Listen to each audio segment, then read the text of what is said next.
Ever worked in a NICU and had the room go dead silent when the truth hits? Yeah, that happened to me last month. I'm Sarah, been a nurse in a level 4 neonatal ICU for 8 years now. We get the worst cases from 3 states. Preemies with hearts the size of walnuts, babies born without half their intestines, the whole nightmare menu. You learn to keep your game face on, but some shifts still punch you in the gut. This one started like any other code blue. Alarm screaming, isolate lights flashing red, the whole team sprinting down the hall. The baby 6 pounds, 3 days old, was gray limp, temp spiking to 104. We intubated, slammed antibiotics, drew blood cultures, the works. Dr. Patel, our attending, barked orders while I held the tiny chest still for the lumbar puncture. Spinal fluid came back cloudy, bad sign. By hour 4 we had the prelim labs, HSV1 disseminated, meaning the virus was everywhere, blood, brain, liver, skin. Most neonatal. Herpes comes from mom passing it during delivery, but we treat high-risk moms with antivirals weeks ahead. This mom, Emily, swore she'd never had a cold sore in her life, no history, no partners before her husband, clean prenatal panel. So where the hell did it come from? We put the baby, little Noah, on acyclovir drips, cooled him to protect the brain and prayed. Meanwhile, Emily sat in the consult room clutching a stuffed giraffe, eyes swollen from crying. Her husband, Michael, stood behind her rubbing her shoulders like everything was fine. I remember thinking the guy looked way too calm for a dad whose kid was circling the drain. Shift change came. I was charting in the nurse station when the lab tech slid the final report across the counter.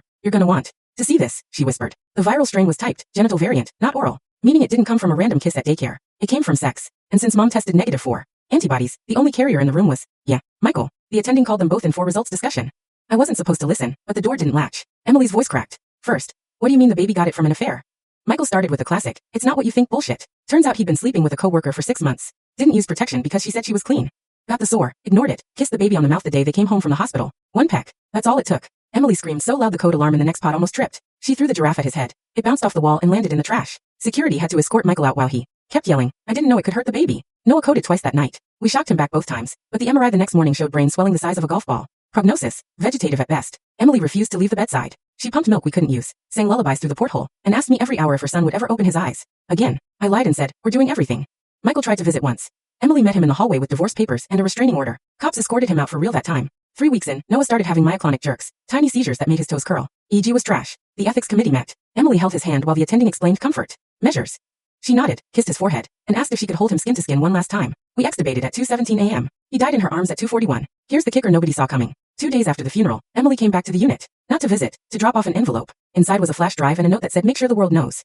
The drive had screenshots. Michael bragging in a group chat about raw dogging his side chick, laughing that his wife would never find out. Emily had hacked his cloud the night Noah was born. She'd been sitting on it, waiting for the perfect moment. She posted the whole thread on the hospital's public Facebook page, tagged every local news station, and CC'd the state medical board because the mistress?